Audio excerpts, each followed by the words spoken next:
I'm one of the few people you'll meet who've written more books than they've read. That is from Garth Marenghi's Darkplace, the cult British comedy series and a personal favourite of mine that centres around an egotistical horror writer from the 1980s. It's also the perfect parody of the kind of writer we've all met, or maybe have been. The kind that says, I don't really like to read books, but I've got a great idea for a novel. If that sounds familiar, then this video's for you. So let's talk about something that gets a lot of writers weirdly defensive.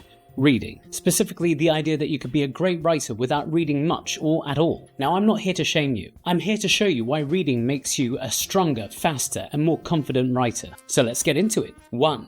Reading shows you what actually works on the page. As humans, we learn by immersion and from example. There are people you call natural storytellers, speakers with a great sense of pacing, rhythm and flow, people who may have never read a book in their lives. But I bet you they've had hundreds of hours of stories being told to them. The Irish are said to have the gift of the gab, but it's not a gift that's inherited at birth. It's one that they receive over many years of family dinners and long car trips. The written word is distinct from the spoken one. Reading will show you how those words land on the page and what they look like in the hands of someone who knows what they're doing. A good sentence teaches you more about writing than 100 hours of great podcasts ever could. Try this exercise on for size.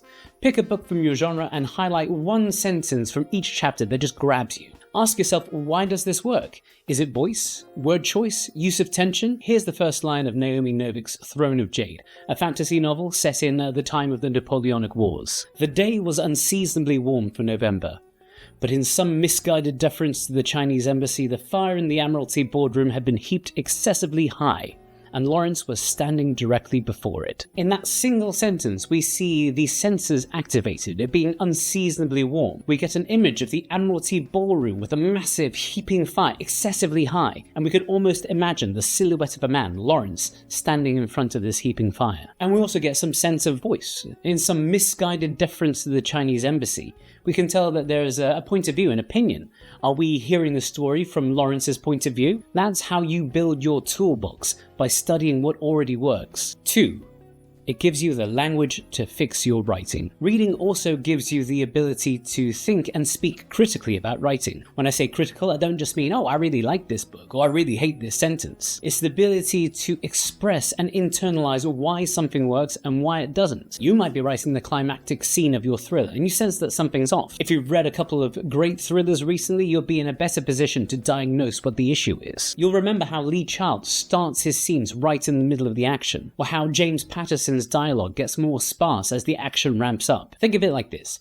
Writing without reading is like trying to build a car without ever having seen one before, and all you have is a detailed written description of a 67 Chevy Impala. More importantly, you'll want to be able to talk about writing in an informed way when it comes to working with an editor or pitching your book to an agent. When someone says, the pacing sags in the middle, or this character arc feels flat, or it needs a bit more Tessamashveg but angrier, reading will help you understand what they mean. So here's a pro tip. Read at least a few recent books within your genre, ones that are popular and have sold well. It'll help you pitch smarter, revise your book better, and make it sound like you know what you're doing. Plus, you'll know what your target audience has been reading recently, so you'll know what they'll be expecting from a book like yours. 3. It builds your instinct for character and voice. I think anyone can invent great characters. You can observe people you meet, nail their accents, and even understand their behavior without being a great writer. However, reading teaches you how to reveal their character on the page. The more you read, the more you'll see how character backstories often slipped in through dialogue rather than with flashbacks. You'll see how personality is shown through action rather than description. How internal thoughts can be used to deepen empathy rather than just to expedite the exposition. Here's another exercise. Buy a ratty old copy of your favorite book and pick your favorite minor character from that story. Now go through that book and highlight every time that character says a line of dialogue, performs an action, or is described. You'll soon see how an author's choices will bring that character to life. 4. It shows you that good writing doesn't have to be literary. Now here's something I hear from a lot of writers that makes me a little sad and quite worried for them as writers. And it tends to be around popular genres. Ugh, romance novels, the writing's so awful, I could write something better than that. Or ugh, so-and-so writer is a talentless hack,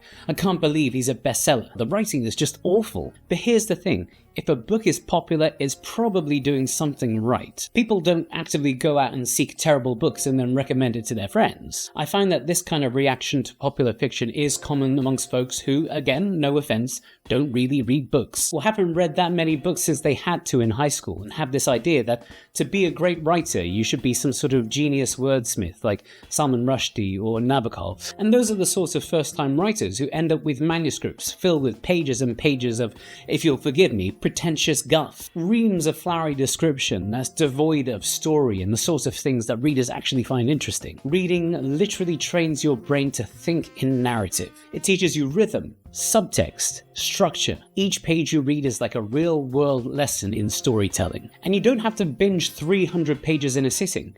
Even 10 pages a day is more than enough. Read like a writer and you'll start to see a big change in your own work. Listen, you don't have to love books more than anything else in the world. You don't have to be a literary snob or read all the classics by candlelight in a cabin in the woods. But if you want to be a better writer, you have to read. Not because it's noble, not because it's expected, but because it works. Let's turn this comment section into a bit of a book club. Tell us what your favorite book is. It could be something you read in high school, then everyone can come in and give their suggestions based off of that. Remember to hit subscribe for more great content from Reedsy. I'll see you soon.